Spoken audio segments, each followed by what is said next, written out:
I just have to say that I am a genius when it comes to audio and magical and whatnot, because I managed to make it so then I don't have audio delays on my Switch anymore. Like, look at this thing. Look at this monstrosity. That's the Switch I'm playing right now. I can hear it through this box, which is routed through that box, which is routed to that box, which is related to that box. It somehow works. But I don't have an audio delay anymore, so yeah! Have you ever wondered what regret looks like? Does it look like this? Does it look like this? Does it look like this? Does it look like... Okay, this is gonna get really old really soon here, but... I have every single Just Dance game for Wii U now, if you haven't already seen my tweets and my Facebook stuff. Man, what am I doing with my life? I want to collect them all! But, yeah, Ubisoft still screwed me over because of E3. Speaking of E3, though, hello there, ladies and gentlemen. This is Glacier Kano here today for another one-man podcast thing, and so on and so forth. Mostly from E3 stuff, you know. Oh, man. It's been... well, it's not quite a month. It's getting closer to a month since E3 happened. But that just allows you to have time to just digest all of it and figure out what you really think of things for E3. Just like, well, that game was really spectacular, but then afterward, their follow-up wasn't as cool. They didn't have a bunch of information about detailing all of their DLC for the next 25 years within the week after. Oh, boy. But, as you can tell just from the layout of things today, you can always tell about what I'm going to be talking about, because I'm wearing a Penguins shirt. I have Super Mario Odyssey, which looks really weird and kind of blown out for the lighting and stuff. I don't know a lot about lighting, because I didn't do the TV side of things. I know quite a bit about audio, which that's why I'm always keep looking back, because I'm just like, is my audio crap? Is it? I can't tell. I'm going to say it's probably good. But, yeah, how about that for white balancing? That's how you do it, right? You get a picture of Mario, and then you white balance based off of how white his skin is, which might not be the most white because he's a video game, and if I don't know, he'd blend in with the clouds if he's quite literally white. I don't know. I'm just looking at another picture of Mario, like right back there too, because I don't know, I just have pictures of him everywhere all over my wall. That, and also Hayden Christensen, because you can't not have a picture of him on your wall. If you don't, then you're not doing it right. But yeah, I was going to start off this video partially by saying about if you're still waiting for that update video on my main channel, yeah, about that. I haven't had the time. That's going to be my explanation right now, is I just didn't have the time, because E3 happened, then a friend of mine was on Facebook was just like, I'm going to start YouTube videos, I want to go and talk to you about it. And then, yeah, that took up a whole week. Then the week after is just like getting back ahead to where I want to be and paying attention to things and downloading Breath of the Wild updates and stuff like that. And well, also I played a lot of NHL 15. This is a minor update on just, I guess, myself more so than my YouTube channel, which I was going to still do an update video on. But yeah, I just played a bunch of NHL 15 one weekend, and I'm just like, yeah, a lot has happened in 3 years for those games, probably. Because, yeah, I've just been so obsessed with hockey. The Penguins won 2 years in a row, which is the best thing. Oh, man. Now we just got to get the Oilers to win one, and then, I don't know, who else needs to win one? I guess, like, the Washington Capitals before Ovechkin just, like, goes and, I don't know, he just decides to go back to Russia and do something there. Who knows? Who knows what's in Alexander Ovechkin's mind? I don't know. It's hard to say for sure, but a lot of it might include lying down, prone on the ice, and then, I don't know, pouring a bunch of Kool-Aid on him and pretending that it's like he won something. They don't really pour Kool-Aid on people like in other sports and hockey, but I don't know. They should get along with that. That'd be a good idea. Not really. But, you know what's not regrettable, though, for sports games? Madden 13. I didn't remember which year it was. Madden 13. The only Madden game on Wii U. And, yeah. I have, like, 84 Wii U games now out of around 160. I'm gonna get them all one day. And it will be worth it, because I want a collection. I want an entire collection of something. Of video games. Well, other than I'm gonna have the full... hopefully I'm gonna have the full collection of the amiibo for Super Smash Bros. Which I only need the new ones. Which is, you know, the Cloud, the... Now, speaking of white, Cloud, then there's also Bayonetta and Corrin. Those are the three, but also into six, because they did two of each, which... Another thing, Nintendo, you screwed me over. Nintendo screwed me like that, and then also Ubisoft screwed me by putting more Just Dance games. Please stop releasing Wii U games. The Wii U is over and done with. People said it wasn't a very good console. I still love it. I want to own it all because, you know, it is a console that I hold near and dear to my heart. And my penguin.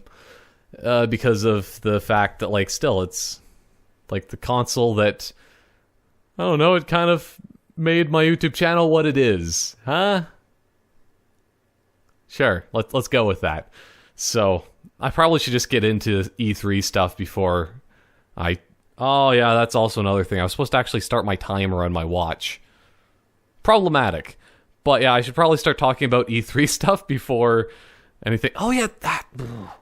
My mind is all over the place because it's at the point of the day where I'm getting slightly tired. I already recorded some stuff earlier on and blah, blah, blah, blah. It's a Saturday, and I think I probably need more exercise just to keep my train of thought in one straight line and not turning into Back to the Future and diverging and whatnot. But yeah, I was going to mention just like the quick update of my fake update for my YouTube channel, and that's I might hopefully make an update video soon. Either that or I'm just not. It's one or the other. It exists or it doesn't. And about that, yeah, I might still start live streaming soon, hopefully. And also, as a result of live streaming, I'm also... Well, not as a result. I'm going to officially announce it now. Officially, non-officially. FPS week. I just gotta check my audio still. I didn't do my secondary test, but officially, not officially announcing it right now. FPS week 2. I think I already talked about it before, but FPS week 2, I have a couple things. I might need to buy a couple more games before it actually starts. Either that, well, I still have a lot of games to choose from. Or I could do, like, Racing Week or something, because I have a million racing games that I want to play. I want to play Blur. I want to play... Well, I don't own Split Second, but I want to get it. I have a bunch of Needs for Speed games. I own The Crew, which, yeah, speaking of E3 as well, that they announced The Crew 2 and stuff like that. But, yeah, I'm thinking of that. I'm thinking of live streaming. There's a lot of big things coming to the main channel. And also, I guess this is one last thing before I move on to just E3 in general. Yeah, I'm always trying to do a bit more interaction with you.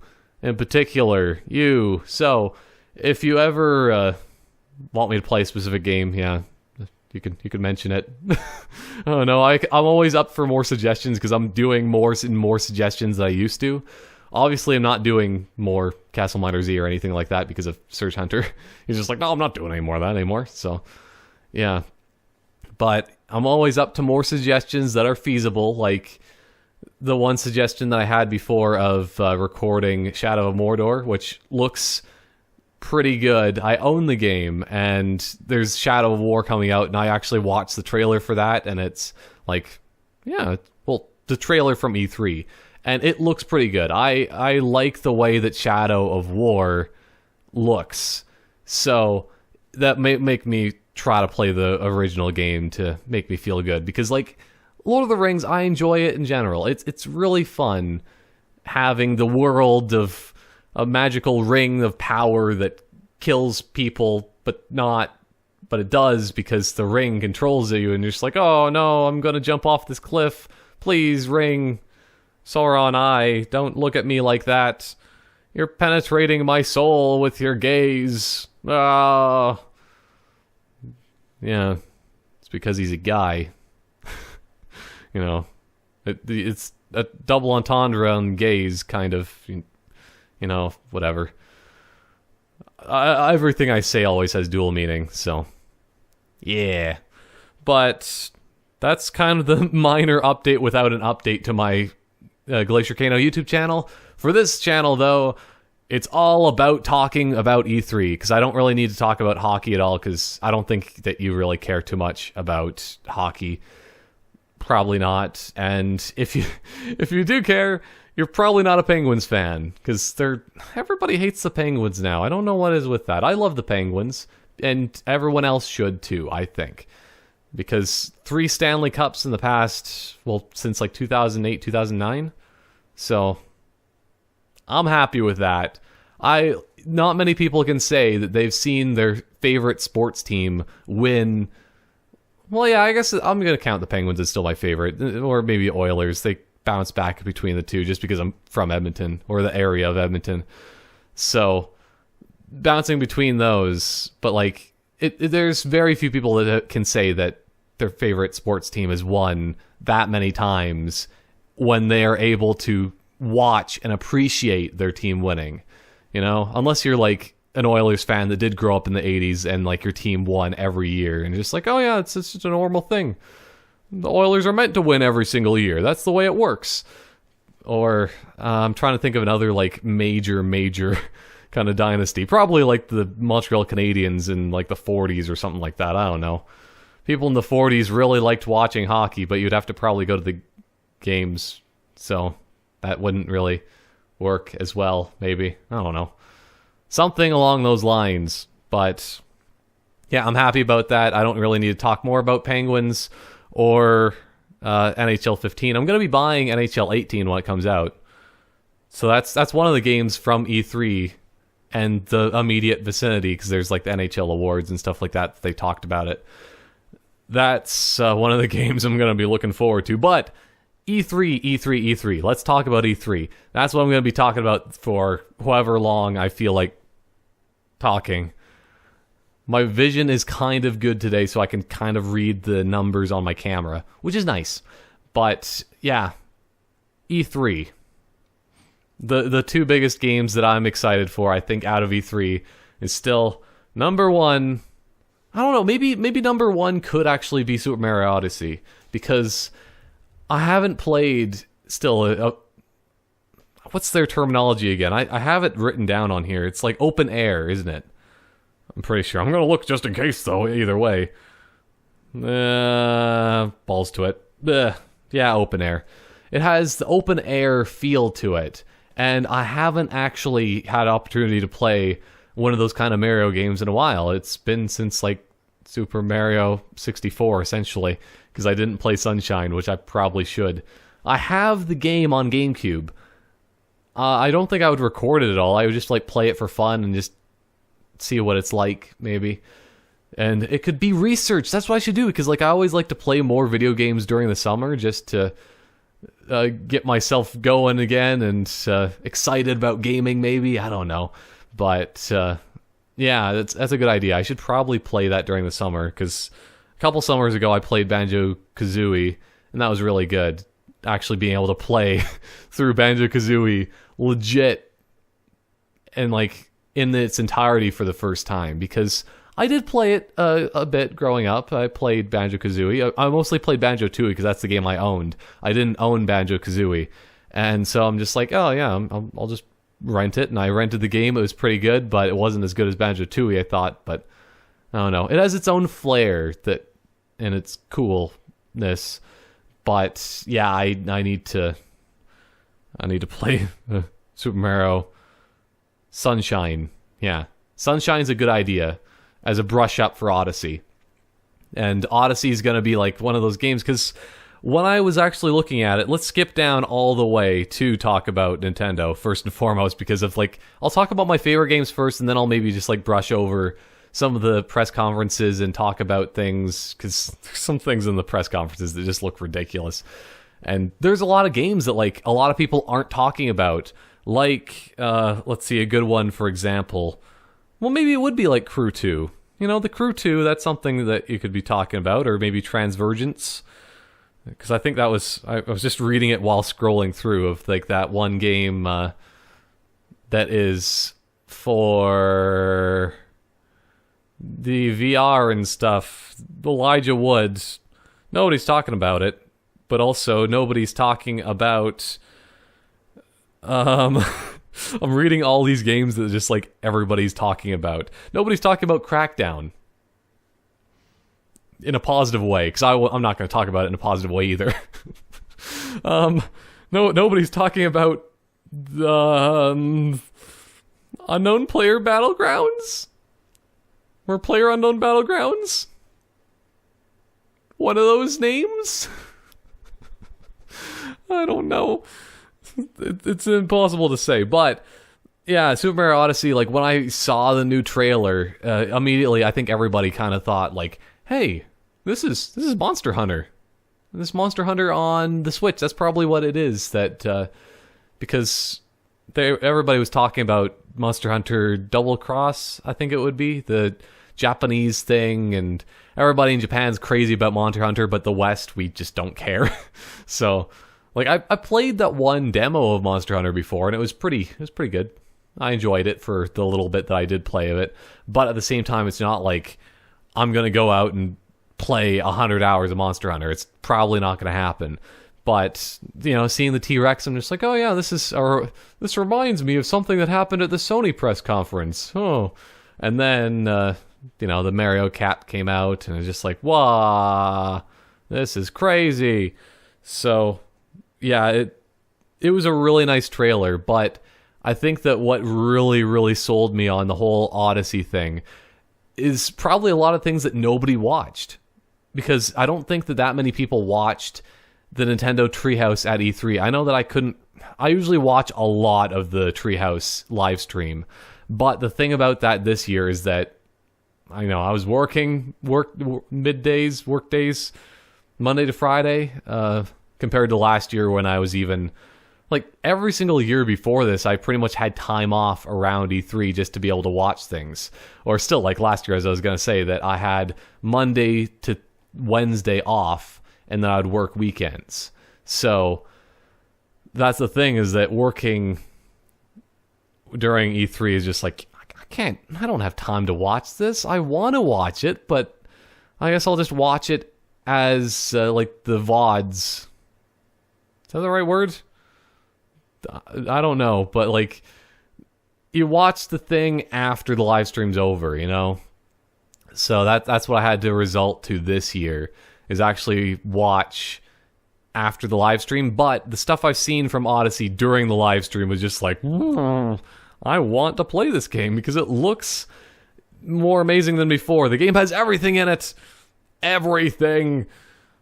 Well, at least that's from the trailer. I thought that it had everything in it, because it does have a lot of cool things and nice ideas of just like possessing people.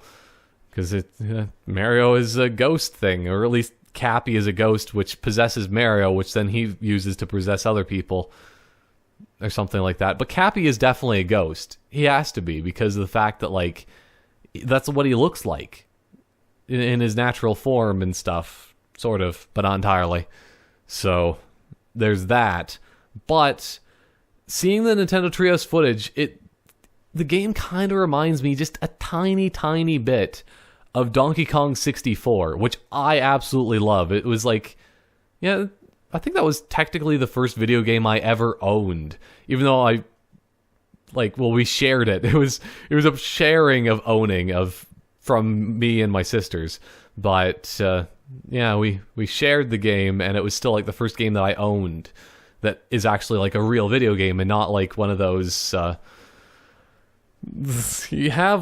it's like a Switch. Just imagine a Switch, but not good. And early 2000s. Actually, that probably would have been, yeah, that would have been after my N64 then, for the most part. But yeah, there's like little video game devices, things that had a tiny, tiny little screen. It's kind of like a Game Boy, but crap, you know, because it's cheap and it's something that my parents would buy because, you know, they just buy cheap things. That's the way things work. That's probably the reason still why I am the way I am, of not liking to spend a lot of money. I like to be cheap. The only thing I spend a lot of money on is my apartment, because it actually costs a lot to live here. So, it's not a very nice area of town. It's like the slums, essentially. I don't know. But it's a really nice apartment, and they're trying to revitalize the area, I guess. I don't know. But it's a really nice building considering everybody else in the city. The city of Red Deer has a lot of really crappy apartments. Like my boss, I don't know. I don't like the looks of the apartment that she lives at. It's not. I don't think it's very good. A lot of the housing, I guess, in Red Deer isn't the nicest. I still think the housing on Gasoline Alley is pretty nice, but here, nah. That's why I should move back to Gasoline Alley. Just live on Gasoline Alley again. It's nice around there. It's out of the way. Nobody's around. It's right next to the movie theater, so you could just go there. It takes a minute to get to the theater. You could walk there in like 5 minutes too. It was nice, but that's also very expensive. All the nice places are super expensive, but yeah, I don't spend money. But Donkey Kong 64, I think the reason it kind of makes me think of that is partially because of the coins that you get in the game. That there's coins, but there's also like currency in each individual world that you have to collect. So in a sense, it kind of makes me think of like there's a lot of different parallels I can make between various collectathon games, which I love. I love those games because it's just I played a lot of collectathons, and then also I actually played like the 2 shooters that there were on N64 a lot, which was still a GoldenEye and Perfect Dark. But other than that, collectathons were like the thing for N64 in that era. So that's probably the reason why I love them so much. And it's a lot of fun. They're just fun. That's what I love. So, collectathon. It's going to be the modern age collectathon, but it's not. It's still more of a platformer, it looks like. But it's still, because especially when you have like gameplay elements where you are going through the level, and then you can go into 2D segments and go on the wall and do the 2D Mario. It looks cool, but I still think it might not be... It doesn't really fit as well as it probably should in the game, maybe. Because they literally just shoved a bunch of stuff into Super Mario Odyssey and just said, well, maybe if it doesn't make any sense, we'll just take it out of the game, maybe. And they just kept adding and adding things on, and just nothing... They didn't take it all out. At least that's my thoughts on what probably happened during development, but who knows? I'm not a game developer. I just like to make theories on things and say outlandish things. So that's my opinions on things. But it looks really good either way. It definitely looks like it's going to be a lot of fun. I'm not too sure how entertaining it will be to watch. It will definitely be a lot more entertaining than watching that Mario plus Rabbids game, because that's another game that I'm really excited about. I'm just going to stick on the Nintendo theme, I guess, for right now. So I'll just talk about the games I'm excited about first and foremost, and then I'll move on, maybe. I don't know. I make these things up as I go along. But the Mario plus Rabbids thing, it looks pretty good. I haven't played XCOM. I own it somewhere around here. Well, not somewhere. It would be over in the other room that has all my 360 games in there. So, yeah, because I have Enemy Unknown. I don't have XCOM 2, and I don't have XCOM, the other game that has like the little black like classified thing on it. XCOM Classified Units. The game. The movie. The porn. Because that's what it is going to be. I don't know. Who knows? Who knows? I'm just saying things. But that one Mario plus Rabbids still looks pretty good. I'd like to play that on my own, because still it might not be the most entertaining to watch. I might make like one video on it and then just go, yeah, I'm just going to play these like whenever I'm traveling. somewhere, essentially just to Comic-Con, which isn't really traveling at all. But, or just whenever I visit my parents' place, I can always bring that along and stuff like that. So that's always good. It's always a good idea. It's a better idea than all this madness that you could maybe hear, but probably not. The people running around, not yelling. It's a good thing I don't have that in my building. Ugh.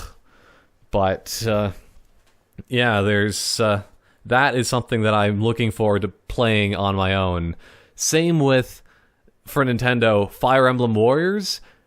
I haven't played, I'm just mentioning all the games I haven't played. I haven't played, Hyrule Warriors. I obviously own it for Wii U because every single major Wii U game I have at this point. For the most part. There's, I think, a couple of them that are significant games I don't own, but the major games, like anything made by Nintendo, I obviously own because that's what I generally do nowadays, instead of like on the Wii where I bought none of the games until after the Wii was long and gone, and all the games cost $120 essentially now if you want to buy brand new, and that's how I like to collect. So I should have bought those Wii games when they came out. They would have been so cheap brand new games, $60 back then. Now collecting, so expensive. But I don't know, I always hate wearing a hoodie that at the same time, like, I like hoodies, but at the same time, they look weird. They bunch up. But, yeah, the Hyrule Warriors, though, it looks good. Because I love playing Fire Emblem Awakening. It was really good. I want to be playing more Fire Emblem games. And Fire Emblem Warriors has... I'm slurring my words together so badly. But, Fire Emblem Warriors has a lot to do with Awakening, and I guess as well Fates, and I don't remember what that one Fire Emblem game with Marth is called, but it's maybe the Stone of Resurrection. I don't know. It's something along those lines, maybe, but not really. That's but it's focusing on like those 3 games. And that means I know one of the games pretty well. And yeah, I like Fire Emblem, and it might be fun. I want to play a Warriors game, but that's another... The Warriors games I don't think they really are that entertaining to watch either. Because it's just like, I'm just going to hack and slash. I can't really say much about this other than just talking about how sexy all the characters are. Oh, look at that Link. He's just so sexy. So that's the whole reason why I haven't played... Hyrule Warriors, or else I probably would have on my channel, but it just didn't look like it would be a game that would be entertaining to watch. It'd be fun to play, but it's not so much to watch, I don't think, so I need to just play it on my own yet again for that kind of thing. But it's easier to play something like Hyrule Warriors on the Switch because I can just take it with me, and I don't need to worry about actually recording as much when I'm just taking it with me and stuff like that. So that is the cool thing about that. Cool mountain. So, I'm just looking at the very bottom, just, I guess, talking about Nintendo just constantly for this, because I really like Nintendo, if you haven't noticed. But the only other things that I really noticed out of their, like, little digital event is that, well, yeah, and also I wrote at the very top that Nintendo won E3. This year for E3, it's not much of a challenge. They didn't have a lot to go up against to win E3 because nobody else showed games. Sony showed off no new games. Bethesda showed off no new games other than Wolfenstein. Microsoft showed off no new games, essentially. It's just like there's a few new games for each, to be fair, yes. But Nintendo showed off most new games out of everyone. And had things that, like, I didn't expect. I didn't expect a new Kirby game on the Switch coming out so soon, because it's 2018, and they didn't even release a Wii U Kirby game other than, what's it called? It's like Kirby, it's like one of the ones where you just draw and then it follows and it's claymation. Kirby, where are the balls is Kirby? I can't read. Kirby and the Rainbow Curse, because there's Kirby Canvas Curse, I'm pretty sure, which was the one that was on Game Boy. No, it was DS, I'm pretty sure. And then from there, yeah, they released that Rainbow Curse. I didn't play that either, so that kind of game doesn't really interest me much. The regular Kirby games do, and they look good, but yeah, it's just, I didn't expect them to have a Kirby game on the Switch so early. So I'm just like, they actually have a Kirby game. This is awesome. They haven't had a proper side-scrolling Kirby game since Kirby's Return to Dreamland on the Wii. Like, the other ones have been all on handhelds, so that's probably, I guess, I should have expected it, because the Switch is a handheld. I don't know. It works. But then also, the other thing I guess I didn't really expect is just out of nowhere, another Yoshi game that I kind of wish that it was another Kirby... Well, not Kirby. I was going with Kirby's Epic Yarn, that's what I had in my mind, but Yoshi's Woolly World. They should have had, like, Yoshi's Woolly World 2 or something like that. But the way that Nintendo likes to do things is they like to have just one game of something and then just do something completely different, They don't usually do the same thing over and over and over again. Contrary to popular belief, because popular belief is really, really dumb. That's the internet for you. The internet's really, really dumb and just makes outlandish claims, even more outlandish than what I do. And I make up a lot of fake things that don't even make any sense. And I just, spread rumors which aren't even spreading rumors. But, yeah, I guess like the only thing that Nintendo's done consistently is the new Super Mario Bros. Games, which I'm surprised they haven't done on the Switch. It would be a good idea. I wouldn't care about it so much, because those games are fun, but I prefer the 3D Marios. And, yeah, it would get a lot of money, though. Those new Super Mario Bros. Games get a lot of money. That's the thing. They get so much money, but at the same time, it's just like, I can go without them. Those are the ones that Nintendo just keeps pumping out and just doing the same thing over and over again. Same with, I guess, Pokemon until recently, because... Which I actually liked the one Pokemon just kept doing the same thing because it was really good. Then Sun and Moon came out and I didn't enjoy it very much because it was completely different.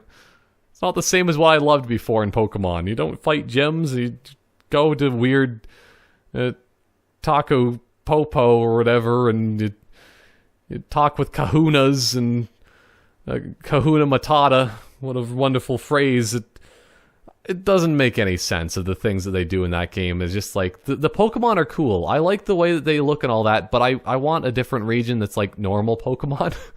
So, yeah, that's the thing that came out from E3 that everybody was really excited about. They're like, oh boy, there's a new Pokemon game coming for the Switch in like 2018 or 2019 or probably even 2020. Who knows?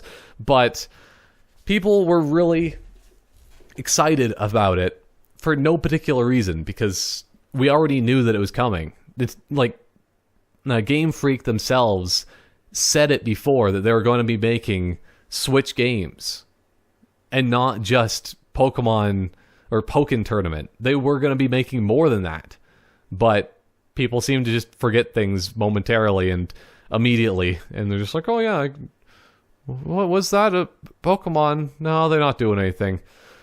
But yeah, they're definitely making something. Who knows what it is, but they're making something for Switch that's like a main RPG game for the Pokemon series. I'm hoping that it's still something new. Maybe it could actually be... Oh, that's already happening. I was going to say, maybe it should be Pokemon Sun and Moon 2, but for Sun and Moon 2, they just have... they redo the region to just have gyms. I would like that a lot better. If Ultra Sun and Moon, if that's what it's called... I don't remember what it is because it doesn't interest me much. If those actually include gyms, then I'll play that game and I'll enjoy it very much so. Obviously, I can't record still 3DS. That's why I want things on Switch. But, yeah, people are excited about that. People are also excited about Metroid, but I've never played a Metroid game, like, ever. I played Super Metroid probably for about, like, 5 minutes. Yeah, maybe around 5 minutes, because I am an ambassador of Nintendo, the Nintendo ambassador of 2011 and stuff, because, yeah, they had the early adopters for the 3DS, which, to be fair, the 3DS, it was very expensive when it came out, and then, like, they dropped down the price, and then they're just like, oh, for the people that... bought the game bought the console before the price drop, you're ambassadors now! Woo! true, and the thing about that is that I went to Best Buy right... they did the price drop right before they officially did the price drop, so I got an Ambassador 3DS before, like, for a cheaper price, despite the fact that it was supposed to be an Ambassador 3DS, but I got for cheap, you know, but I was right on the fine line. But yeah, I'm a Nintendo ambassador, so I just have a bunch of random games for free, which is pretty nice. I can still go through and download them as far as I know. I already had a few downloaded, but it's like 25 games at the least. I don't remember. But I played enough of the ones I wanted to, so I'm pretty happy with the way I got my ambassador program done. And I'm just happy with my 3DS in general. It's still one of those things that I only like to play when I'm away somewhere, or I guess if my power went out, which happened when there was a giant storm of wind recently, which was like, I don't know, they said like the wind speeds were like 111 or 118 kilometers per hour. I don't know, it's not that strong. I could be walking out there and it would be perfectly fine, as long as the buildings are fine, because the buildings are apparently weak around here and made out of tissue paper. Same with the trees are made out of tissue paper around here too. I don't know, why are all the trees just snapping instantly? We should have stronger trees that can survive those kind of winds. Come on, man. Especially like the giant, big trees that have been here for like 100 years. Just got uprooted and fell down and just like did crazy amounts of damage to a lot of the city. And there's power outages everywhere. And I'm just like, I have nothing to do tonight. I'm going to play Mario Kart. So I played some more Mario Kart on 200cc. Pretty good. I enjoy it. I already talked about Mario Kart on 200cc before, so I'm not going to talk more about it. But Metroid, yeah, I never played much of it, so it's just like, I don't see the appeal. Why do people care about Metroid Prime 4 so much? Well, actually, I do see the appeal, because it's a game that hasn't been around for a long time, and that's cool, because still, I'm happy about Kirby coming back after a generation of skipping.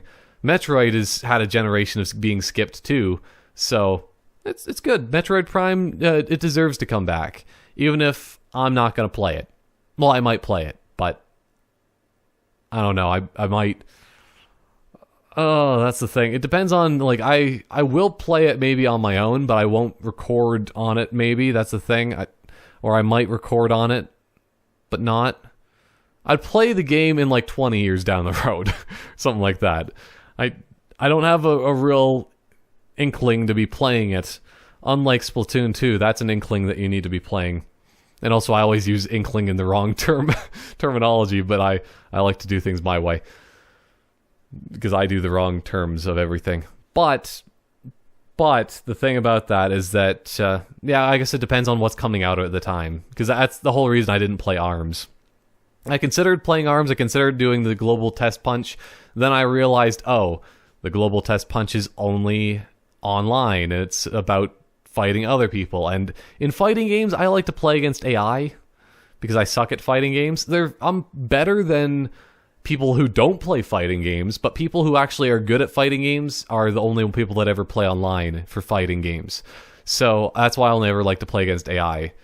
Still, I'm decent. I'm decent at fighting games, but not against real people that actually play fighting games.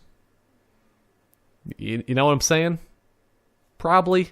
Okay, let's move on, because Metroid is cool, but But other than that, like, the only thing that really stands out to me, I guess, of E3, because like that pretty much summed up all of the Nintendo digital event. It was really good. They had a lot of good games. Mostly still just, they surprised me with Kirby and Yoshi. That was just out of nowhere. Nobody talked about it. Nobody even leaked it. That's impressive nowadays, that you did not hear anything about it, because we already knew everything about, well, other than, I guess, the gameplay of the Kingdom Battle of Mario and Rabbids. I think I said rabbits there instead of Rabbids. It happens. But the biggest thing to come out of E3, other than Super Mario Odyssey, which is why I have this up there instead of the other, is Star Wars. Star Wars Battlefront 2. 2. That's what they should have actually called it. Star Wars Battlefront 2. It would really confuse people. They're just like, is it Star Wars Battlefront 22 or is it Star Wars Battlefront 4? Because it depends on if they use the Roman numerals or they have it the other way. Well, Final Fantasy did 13, 1, 2, and 3. So, if Final Fantasy can do it, why can't Star Wars Battlefront? But then again, it would have to be Star Wars Battlefront 2 and then Star Wars Battlefront 2 after. So, yeah, it would have to be a little while before they do that. So it would be Star Wars Battlefront 3, but 2.5. Either way, though, like that, yeah, I would have had a Star Wars picture, but I had Obi-Wan last time.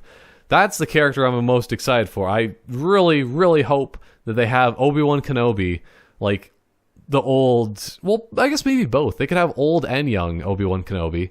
I want Ewan McGregor, most importantly. They need to have Ewan McGregor, Obi-Wan Kenobi. Then also, like, they need to have Jango Fett, because they had Boba Fett in the actual, like, gameplay thing that they showed, and I was very upset about that, I think. It's just like, well, not I think, I just was, because I'm just like, what's going on here? Boba Fett and Naboo, where's Jango? Come on, EA, what's this? And Han Solo shouldn't be there either, but he is. Oh no, I don't like the canon mix-ups that they do. That's what I loved about the original Star Wars Battlefront 2. I never still played Star Wars Battlefront, the original. I played Star Wars Battlefront 2 original, and I loved that it all stayed contained within the canon. It's just like, they don't just throw Yoda in with like Luke just fighting each other or something, and I was gonna say in the cantina, because, well, the cantina is already, that's something. Well, there wasn't Luke. How about that? There wasn't Luke Skywalker in the Clone Wars. That doesn't make any sense whatsoever, but they probably will have it in this game. Because Han Solo during the Clone Wars, he would have been like, how young was it? He would have been maybe like 10, if even that. I don't know. He was really young in those, like, that time period. If even, like, born at some portions. So it's just like, why is Han Solo there? It bothers me. It just doesn't make any sense. So, like, all of those kind of main characters shouldn't be there. Like, if Darth Vader was there on Naboo, that wouldn't work either, but I really, like, that's the one thing. I love the way that, like, the gameplay looks with the class-based mechanics. They have, well, I guess, like, it's better than what they currently have with you just have to find a hero pickup and then you can be a hero, or you have to find a random pickup and then you can use a weapon or something like that. It's much better to use credits to, like, build up from doing something objective-based, because then you actually get people wanting to engage and do things in the game, instead of just camping on a hero pickup. But I think still the best thing, if they could, is still go back to the original way, which they just have vehicles spawning on the map, and then you just go and do that. But people still camp those, but I don't know. It depends. I still prefer just finding a vehicle and just going, aha, because it's like the way the games used to be, you know? Or even just games how they currently are still with Halo. You still find a vehicle on the map and you use it. You don't just go, I'm going to spawn in a Scorpion tank. Although you do in Warzone, but screw Warzone, so just screw it. On BTB, you find a Scorpion and you use it. So, I don't know. It's really weird, because the way video games are changing nowadays, it's the new age that we're living in for multiplayer games that are trying to balance things, which I don't really care about balance much, because as long as it's a fun game, who cares how insanely balanced it is to be able to do, like, esports or something. It doesn't matter. It really, really doesn't matter, I think. It's just, no, I don't need it. Please. But I'm just looking through things backwards here that there's, like, what was I going to say here? My mind completely broke for a second there. But, yeah, they're just showing, like, the gameplay at the E3 press conference of Star Wars Battlefront 2, and then it cuts to the NBA. That was pretty good, because they're just like, oh boy, I can't believe it. They're going to have NBA with all the basketballs and stuff. There's going to be some crazy 3-on-3 battles of battle droids and clones going at it, and I think the clones probably have an advantage because Django is the perfect clone to be a basketball player. The perfect person to clone to have basketball players. Definitely. Yeah, that's why they had Django originally. How they chose him to be the clone is that they didn't have a race to see who can kill the one Sith, but it was like, I guess, kind of a dark Jedi. Debatable how you want to describe it, but like there's that one girl with the red lightsaber, though. She had a red lightsaber, and she's just going, and you have to take the bounty. No, there wasn't anything of that. They actually played basketball with her, and she was the ultimate basketball player because she used the Force, and Django beat her without using the Force. That's how powerful his suit of armor is. Can block lightsabers. It's resistant. Nothing else. Although not in the seams, because, you know, the head cutting and whatnot. That's still unfortunate the way that Django died, considering how amazing of a character he was. But I think all of the Fetts are destined to have really ridiculous deaths. I think that Django still died more valiantly than Boba Fett, all things considered. But Boba Fett is still pathetic in every way compared to Django, I still think. Because, you know, Django's the original. Why not have the original? Boba Fett is a clone that isn't even altered. He's not altered to be better in any way. But also, I guess, necessarily, they didn't really alter it kind of in that kind of way for most of the clones. It was just mostly just altered in the way of like, oh, we're going to make you better to grow up faster. We want you to accelerate your growth. Just, we need you to be fighting like now, guys. You may be partially children, but... And also, I guess they're children in the way that, like, they have no experiences in life. They're just, like, 10 years old, but they're fully adult, and they're just, like, running through and killing people. I don't know. But Django's better. Django is better. At least I probably am just preaching to the choir, as some people would say, for their stuff, because I bet that you probably are... on the same sort of side with me. It's mostly the people who are older than me that are just like, oh, well, all I care about is the original trilogy. That I don't care anything about the prequels. Prequels are still good. They're entertaining. They're not the best, but they're still entertaining. They have a really lots of cool lore with them. There was a lot of good things added to the prequels. It didn't show the best on screen, but there's a lot of good things and good ideas. Django is one of them. Django's the best. Screw Boba Fett. But that's my rant of why Boba Fett shouldn't be on Naboo. Give me Django. Give me Django. Give me Django. Give me Django. And Jenga. Django playing Jenga. Django playing Jenga. He's the best at Jenga. But... yeah, like, the thing about E3, I'm just going to go through the press conferences more so now, because that's like, oh no, actually, I'll talk a little bit more about Star Wars Battlefront 2, because there was something that was really important that I saw with it, and that is the campaign, because the thing about it is that I really want to play the campaign of Star Wars Battlefront 2. It just, the trailer looked pretty good. It looks like it is even supposed to be a canon story, which is what I kind of am looking for in my Star Wars stuff right now, because I want more canon stories between, I guess, Episode 6 and The Force Awakens now, because I just want more canon stories now that, like, all of the expanded universe doesn't exist in that kind of section anymore. I still pretty much consider the Legends stuff to be canon now. I still consider it for, like, everything before The Phantom Menace, because they, like, Disney hasn't really used anything. They haven't made anything officially canon from before The Phantom Menace currently. Not really.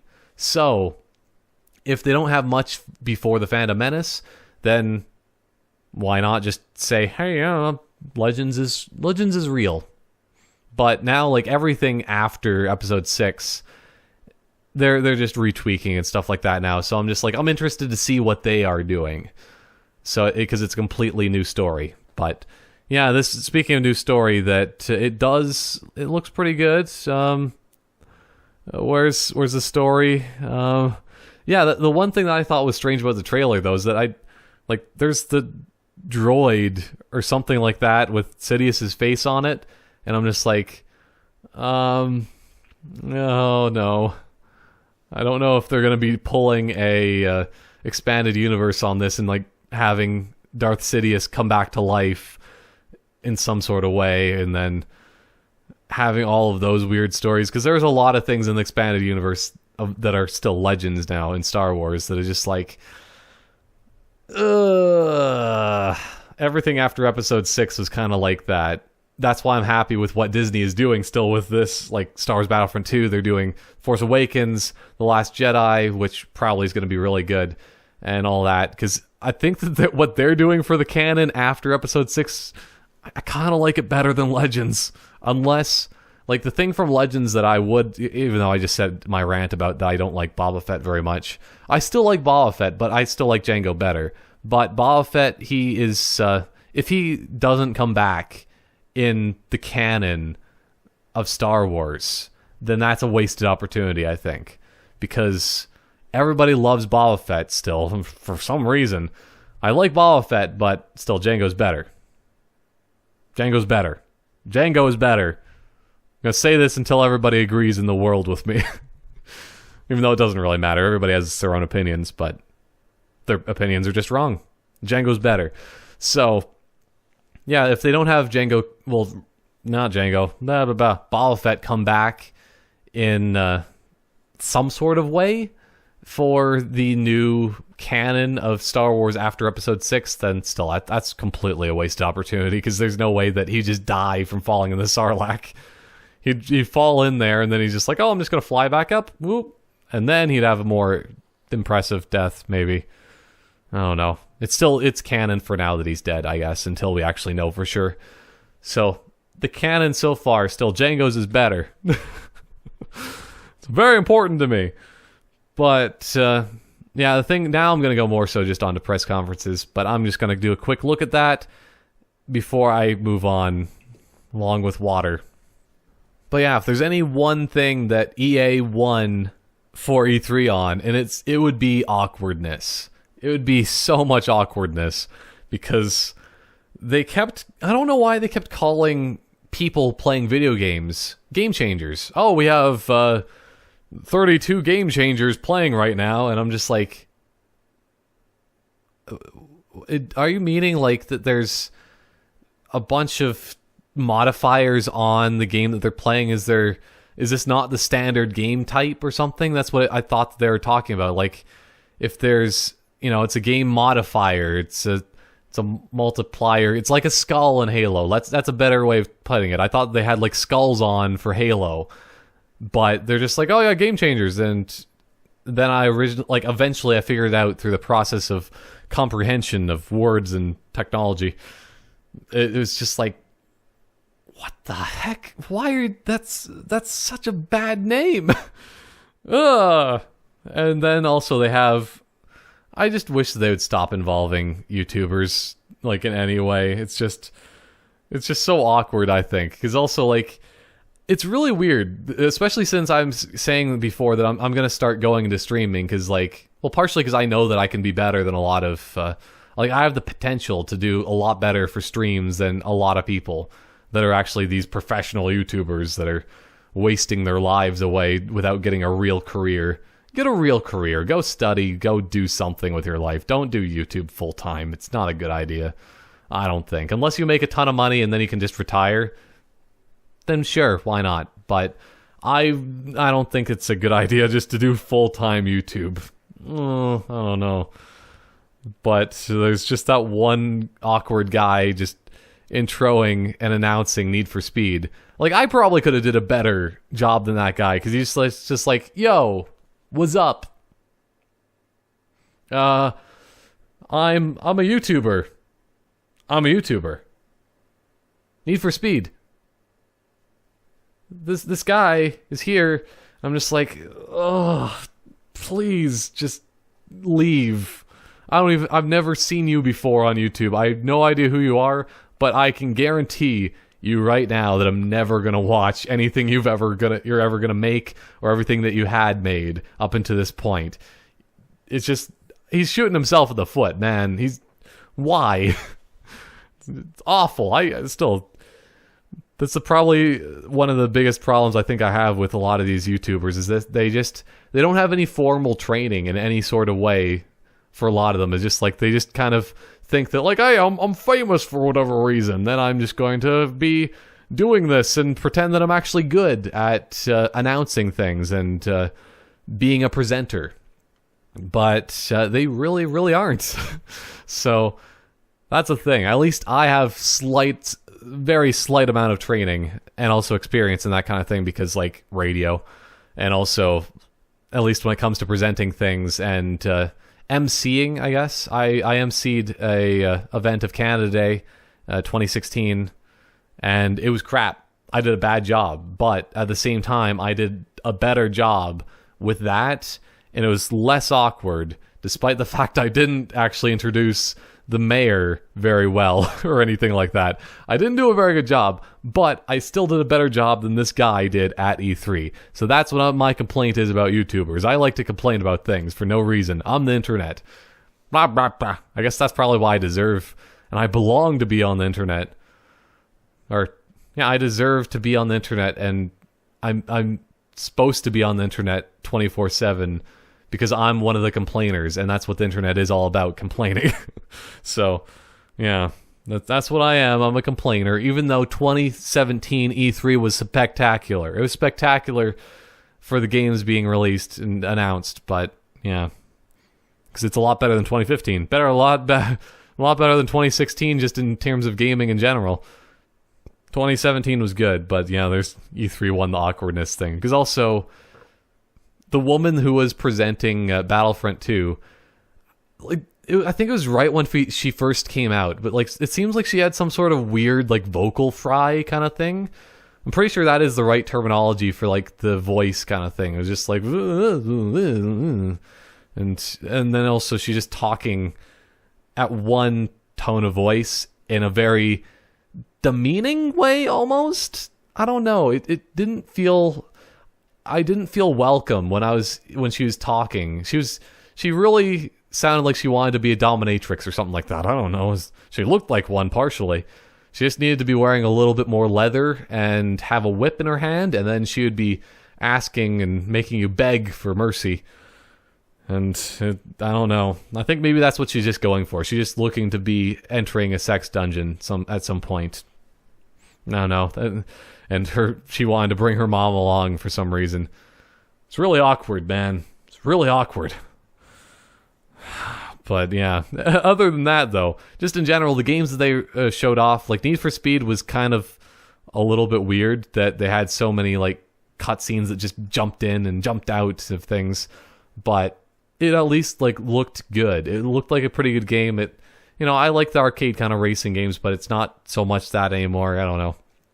It still looked good. That was pretty good. Like A Way Out, that's a game that nobody's really talking about, I guess, that I was mentioning way back at the very beginning of this video. But yeah, it's just, I like the idea of split screen co-op only, since I haven't really seen that. I don't know, have I ever seen that like ever? But yeah, it's a fairly new kind of idea, and I'm always definitely for new kind of experiences in video games, because you just don't have very many new experiences in games anymore. It's just like back still more so in the 90s, is that like there was always new experiences in video games, because like we haven't tapped all of the kind of ideas and things that you could do in video games yet. We're getting close to that point, it seems like, or at least people just keep using the same kinds of ideas as each other instead of just thinking of something completely off the wall, crazy new. But yeah, VR, I guess, is a new kind of experience that I haven't got into, because I'm just like, it doesn't really interest me too much. But just new experiences in gaming, I'm always for it. That's, I guess, why I should be positive always about VR, but I don't have the space for that. It makes a lot more sense to have VR arcade kind of things, and you just go there, have fun, and then you get going. Never been to one. There's like one kind of thing like that in Red Deer currently. It's probably going to go and not exist soon enough, because who knows how popular that is. I don't know. But yeah, that's the one thing. But A Way Out, it looked pretty impressive, especially considering what the development team has done before. It's basically what the game they did before, I still think was basically an indie game. This looks to be a little bit more impressive than just a little one-off kind of indie game. So I like that. The thing, oh man, just another thing rounding up EA. I was watching this at my parents' place before I went and came back after the weekend, and like the internet was kind of cutting in and out, and I was maybe getting a bit concerned because of the fact that like this Seed division that EA is making sounds like The Matrix mixed with Skynet or something like that. And it scares me, man. It scares me because it's just like,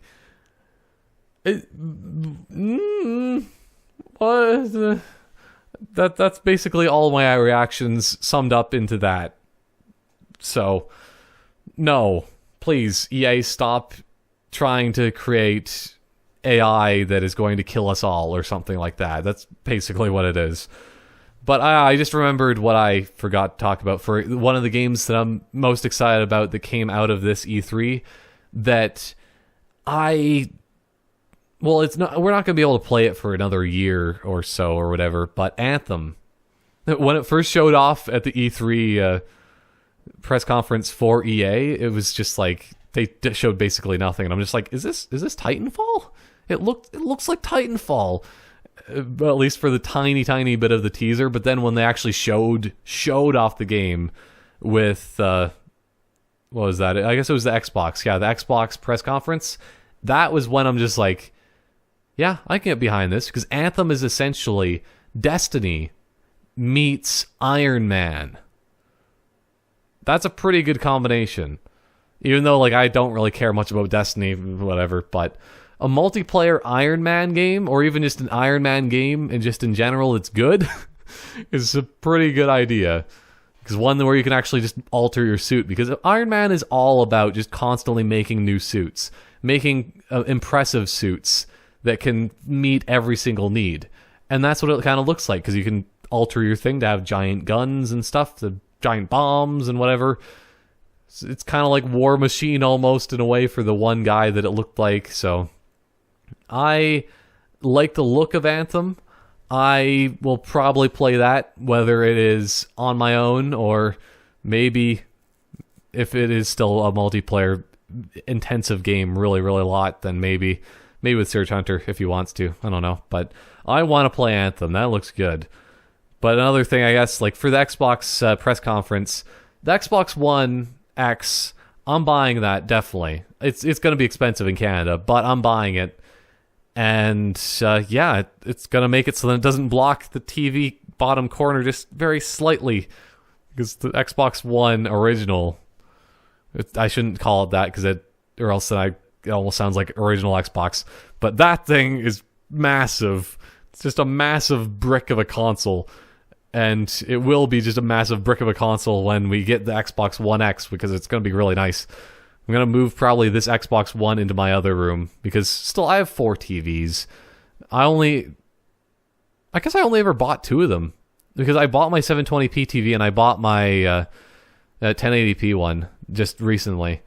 And yeah, my other tube TV in here that I have, that one I'm pretty sure I got as like a gift from my parents after like graduating junior high or something like that. Maybe that was like their thing, because my TV that I had in my room was broken, and it was really sad because I had that tube TV for so long and it was really nice.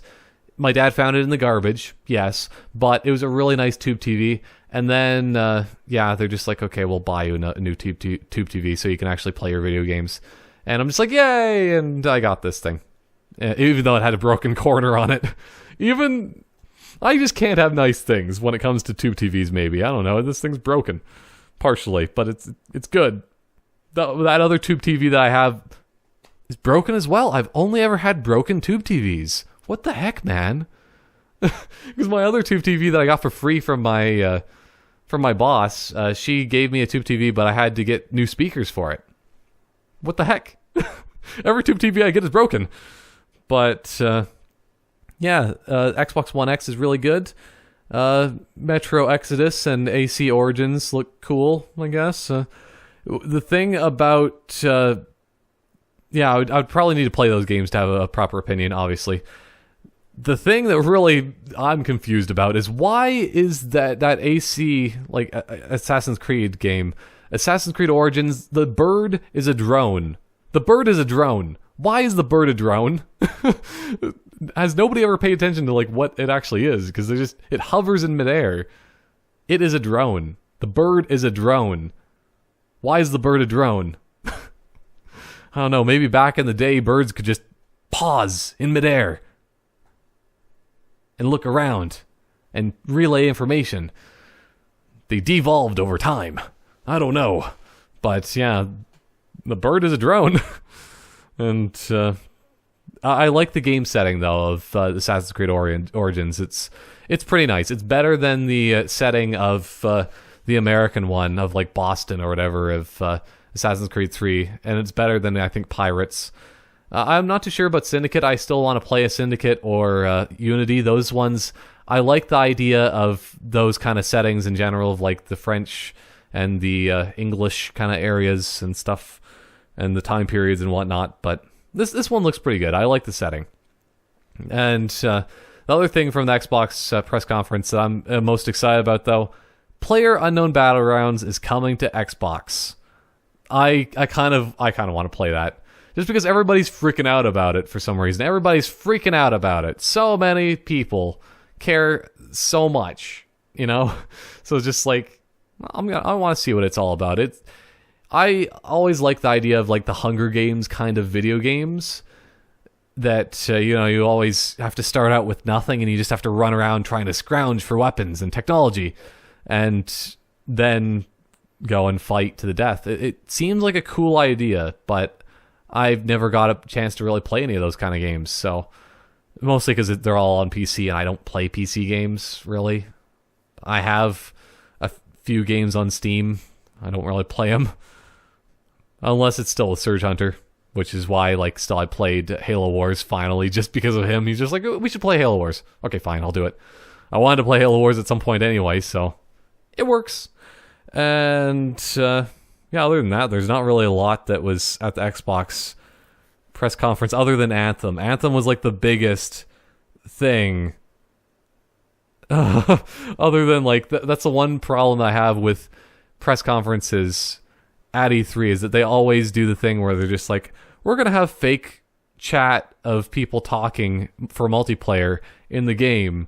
And they're just going to be like going through.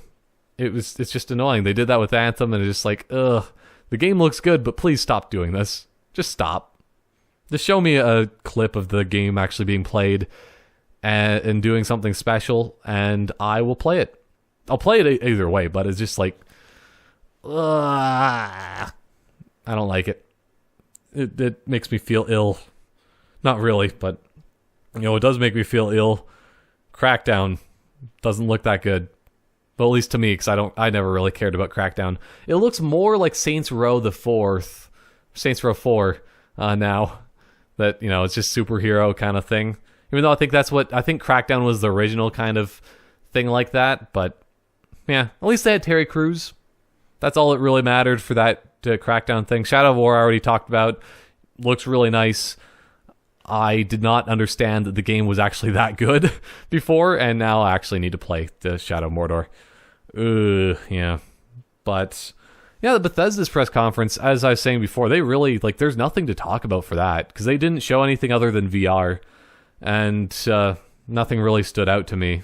At first I was thinking that Evil Within 2 was the only new game, but then they actually did show Wolfenstein 2, and that looks really good. It makes me want to actually attempt to download the many, many gig update for Wolfenstein The New Order. Because that was the reason why I never got to play the game. Because when I was on my crap internet connection, I tried to put it in my Xbox. Because it was one of the first games that I had because it was like $20. It was really cheap. And I'm just like, I'll buy the game. It looks pretty good. I like Wolfenstein. In theory. So... Yeah, I wanted to play it, and yeah, then my Xbox just wouldn't work because I had to download the update, and I didn't want to, and it just was freezing, and it just like had so many problems, and it's just like, yeah, I can't do it. So it was really sad. A lot of people that had bad internet connections trying to play it couldn't play the New Order on Xbox. So yeah, I want to actually try to play it now, I guess, just because of Wolfenstein 2. But Wolfenstein 2 is a bit more intense and insane, and that's another reason why it looks interesting to me. Because I like over-the-top kind of shooters, because when I finished Doom 2016, I'm pretty sure I mentioned, like, hey, they're probably going to be doing a Wolfenstein next.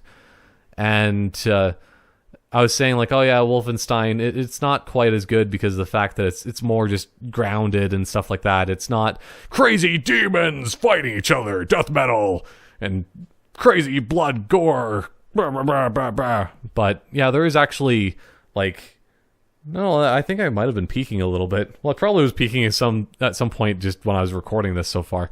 But yeah, it's the Wolfenstein 2 actually looks pretty good. It's I probably still prefer the Doom games, but Wolfenstein games I don't know, I'd probably be into. Doom just always was more of the popular of the two, though. Everybody always remembers Doom 2 and stuff like that, but people usually don't remember Wolfenstein 3D. So yeah, that's a thing. The Crew 2, that's not Bethesda. If you didn't know, that was not Bethesda. But yeah, that's pretty much all Bethesda. Ubisoft, though, yeah, Mario plus Rabbids, it's XCOM now.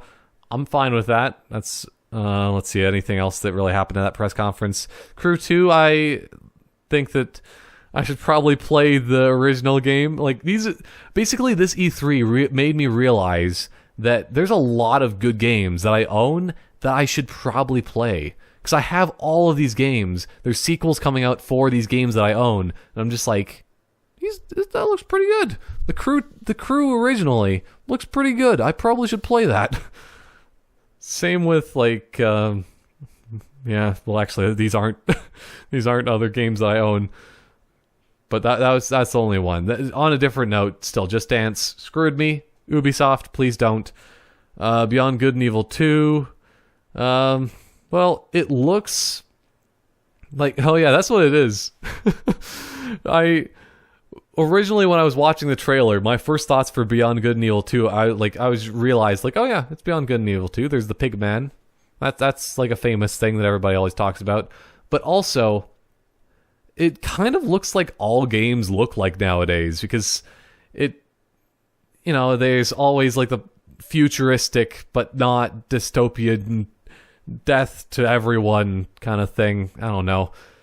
Cyberpunk, but not. But stuff.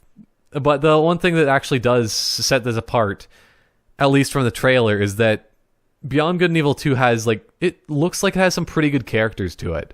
The character of all the characters make the game stand out and seem charming and appealing and something that seems like it's going to have a lasting effect on people. And that is something that still seems lacking with a lot of various things that are all looking the same nowadays. Like that crap of Horizon Zero Dawn. I don't know. Horizon Zero Dawn does not look interesting in the slightest to me. I don't know why people like that game. It's just all a bunch of feminist propaganda. It really is. And this is coming from a person that could almost be considered a feminist. I don't know. Still, it's messed up, man. Horizon Zero Dawn, I don't like the look of it. And it's not something that I'm ever really going to be playing, I don't think. I might buy it, like, some year in the future. Some year in the future I might buy it, but no. Doesn't look like it has any personality whatsoever. Not like Beyond Good and Evil 2. That actually has personality. But, yeah, all these future but not post-apocalyptic kind of things. Same with the hipsters that I was talking about before for, like, E3 2015, I think. I think that was probably the one that introduced Horizon Zero Dawn, and I still, to this day, I think that it's a dumb-looking game. Breath of the Wild it came out right around the same time. Sony tried to kill it, but you know what? Nintendo wins yet again. Strange how that works, Sony. Yeah, I still like Sony in the sense that, like, I own PS3 and PS4, but, like, yeah, I'm not a big fan of Sony. Even though I really want to play the Crash Bandicoot Insane Trilogy or whatever it's called. That looks good. I like Crash Bandicoot. That looks cool.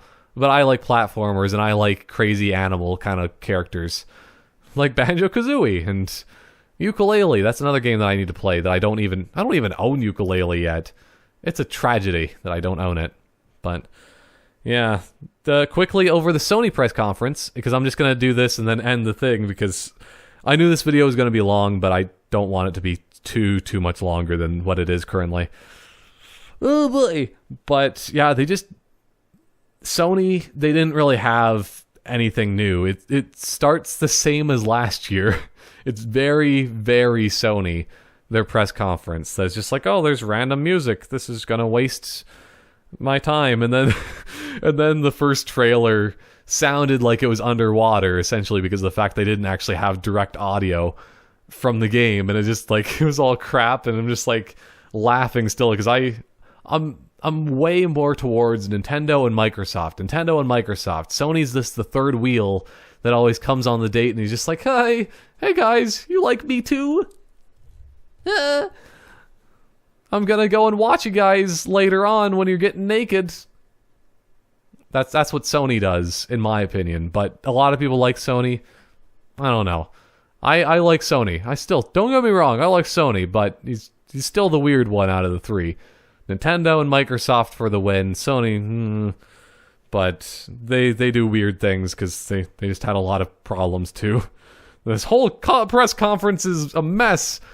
It's all a disaster. But then again, then they put Days Gone and it looked pretty interesting. It's all, every single game nowadays is like partially stealth, but not, and so on. They always have fake pseudo, but not stealth segments of their games. So that, I don't know. Either way, like I like the look of Days Gone. It looks better this year than it did last year because they just added and amplified it a little bit more. But what I think is the funniest thing about this is that they showed Monster Hunter to a North American audience. It's a game for the East, designed by the East, and they're showing it to the West that doesn't have any appeal and doesn't see the appeal to it generally. There's a few people that like Monster Hunter here in North America, but it's far, far few and far between in compared to in Japan, where just like everybody loves Monster Hunter, everybody talks about Monster Hunter. It's just like, it's their thing, at least from what I hear. I can't speak for sure and say one way or another, but it's insane over there, not so much here. I don't know. People are much more interested in Call of Duty here than Monster Hunter. And that's not even being sarcastic in the slightest or anything like that. It's just there's enough people that just like, yeah, Monster Hunter. Just the crowd, you could tell just based off of that, the crowd just didn't react. They're just like, oh, it's Monster Hunter. Okay. Onward! Roll the clip of Shadow of the Colossus. A third remake, or second remake. The third version of Shadow of the Colossus. Even though it looked interesting to me, because I haven't played the remake or the original, but I almost did, partially. I don't know. Shadow of the Colossus, because they just don't have any new games. Oh, PSVR. You're laughably bad. Skyrim looked better on 360. That's why I just had to mention, like, on this, my notes, is just that, yeah, Skyrim did look better, but I think it's because of the fact that, yeah, VR in general, it's just hard to get good-looking games on it, so I shouldn't be making fun of that too much. I can make fun of Sony in general, but maybe not so much VR, because it's new experiences. And Sony, they're still trying, so I'd like to make fun of people too, so I'm allowed to make fun of Sony, because I'm not going to make fun of Microsoft or Nintendo so much. So Sony is the only one I can really make fun of. So, well, I could make fun of Sega, but that's just beating a dead horse at this point. Because poor Sega, come on, guys. They don't have anything to be even making fun of at this point. You gotta support Sega. If they make a new console, I would buy it immediately. Especially if it has, like, all the backwards compatibility of, like, Sega Saturn and Sega Genesis and Dreamcast. Yeah, that's the one that failed. So if they had all of those, then I'd be like, yeah, I'm doing that. Give me my backwards compatibility, show me some new games, I'll buy your Sega consoles. But yeah, don't make fun of Sega. You can make fun of Sony though. You're allowed to make fun of them. Speaking of Sega, I'm just like, I wrote immediately after that is I'm starting to think that Sony is the modern day Sega. Is it like, because even back then, like the Sega games, I just didn't really care about them so much. I didn't pay attention too terribly much to Sega growing up because I was all Nintendo. But like looking back at it, they had some pretty good games. They just didn't interest me at the time. And that's probably what Sony's going to be, they're still doing to this day actually. Is that like, I'll probably be interested more so in these Sony things after Sony goes extinct and becomes a third-party developer. Because it's going to happen apparently. At least if I'm saying that they are the modern-day Sega. Because, yeah, they just don't interest me very much. Other people seem to like it, because other people really seem to like the Sega stuff. Like, the people that had a Dreamcast really liked the Dreamcast. So, but it's the same thing with the Wii U, I guess, to be fair. But, you know, Nintendo has always kind of been an up and down kind of company. They go up with the NES, they go down, well, actually, they're still pretty high up with Super Nintendo. Then they went down, no, they went down for a long time then. Because they went down with N64 slightly, but I still loved it. And, well, I love all the Nintendo consoles, to be fair. And then they went down with GameCube to their lowest point, and then they went to their highest point with the Wii, and then they went to their next lowest point of the Wii U, and then they're going to go possibly to their next highest. I don't know. It's not going to get as big as the Wii, I don't think, for the Switch, but it's going to be big. It is already big, and it just keeps getting more intense and crazy. People love the Switch, man. It's a good console, but I still like my Wii U. Just like those Sega Dreamcast. But what else did Sony do? That's what I have to say is that the new thing with the footage of God of War actually looks good. It's actually looking good. What they showed last year, it's basically showing like all the stuff that Sony showed last year was crap. It didn't interest me at all. Like they were new games, but they didn't present them in a way that would entertain me and just make me care. This year they actually showed more and showed something that actually looked like a video game. Because God of War originally, it didn't look like a video game. It was just like a raising your son simulator. I don't know. I didn't really care about it. But this, now it actually is a video game, and it kind of looks good. It's just like, oh yeah, it's good job. That's why I literally wrote on this. It's just like, good job. Yeah, last year it didn't look fun in the slightest, but yeah.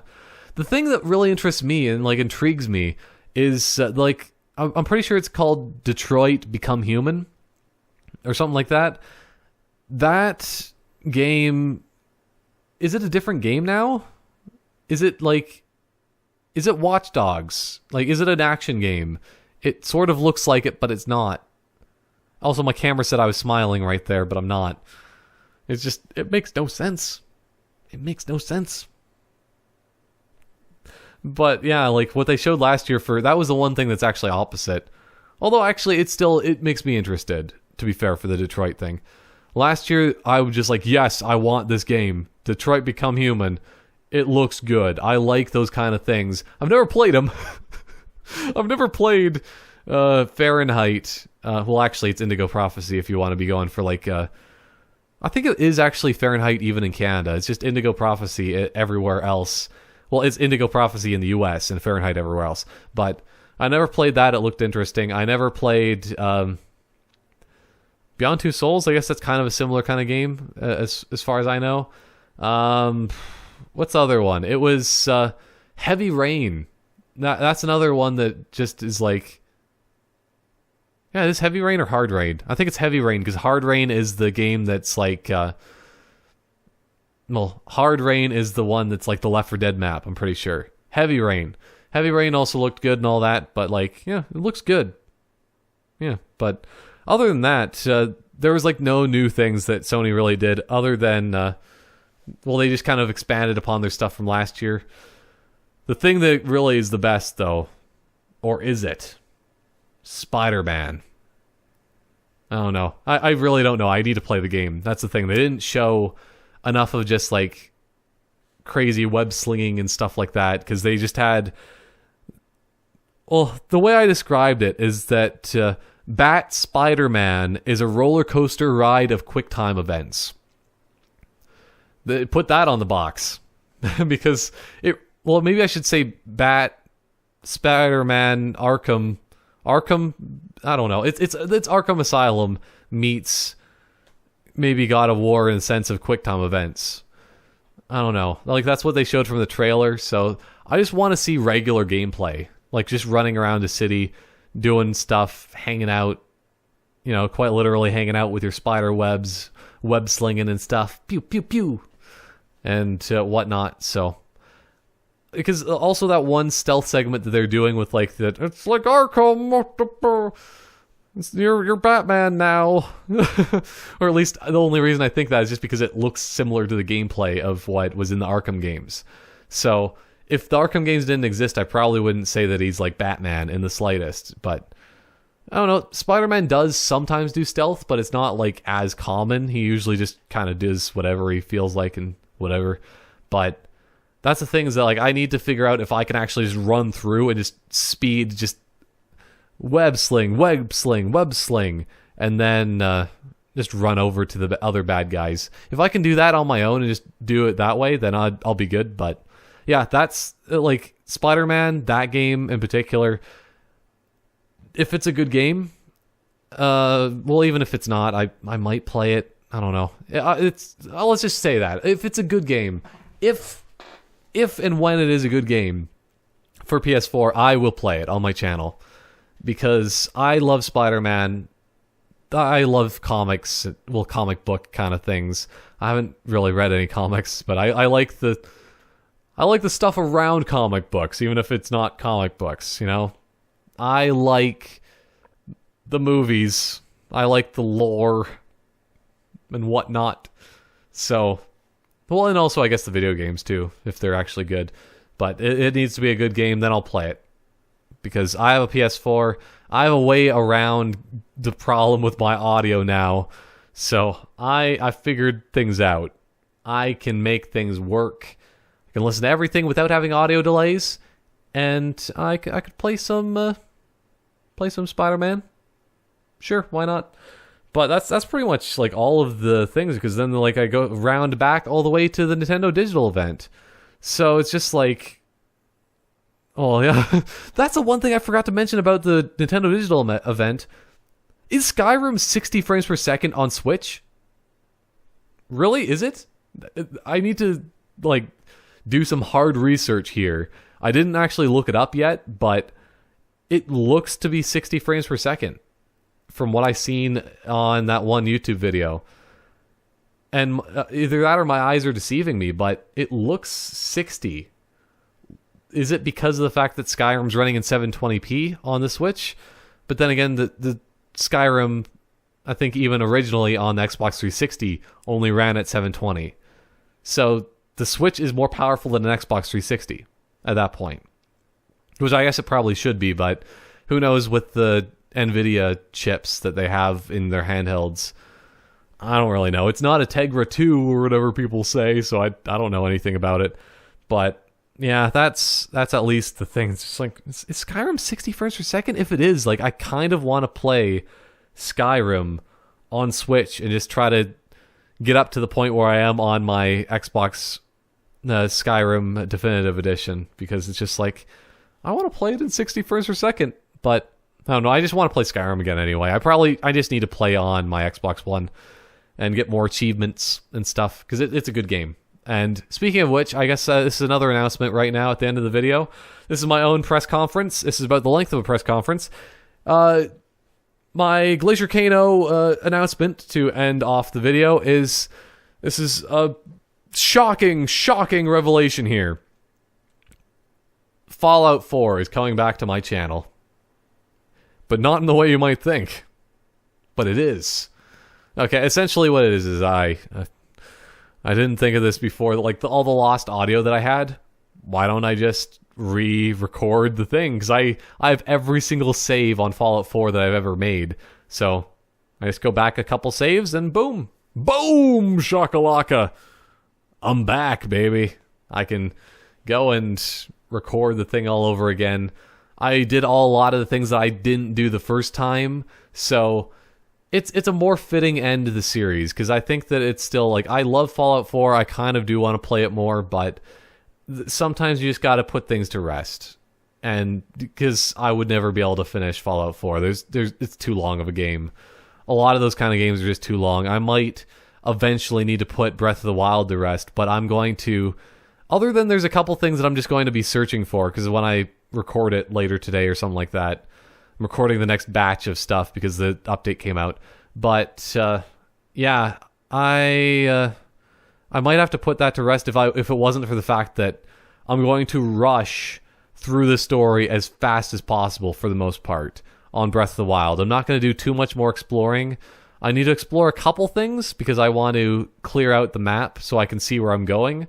But other than that, and also doing a bunch of shrines. Other than doing shrines, clear out the map, other than that, I am going to just finish the story of Breath of the Wild. That's my goal. Because I would feel awful if I actually just gave up on Breath of the Wild like I do on every single Bethesda game. Because the story of Legend of Zelda games always intrigues me and stuff. It's good, so if I gave up on any of those, I'd feel really bad. But there's a lot of games like that I can't physically get through because they're just like, the games are too long nowadays. So short games like Splatoon 2, I'm playing that. I'm recording it. Later this year, I think, like, I might as well just do a quick update, just before I end that. Yeah, Splatoon 2's coming. The other game that I'm looking forward to playing on my channel is still Super Mario Odyssey. I'm going to be going through the campaign of Star Wars Battlefront 2. Those are the big ones coming out this year.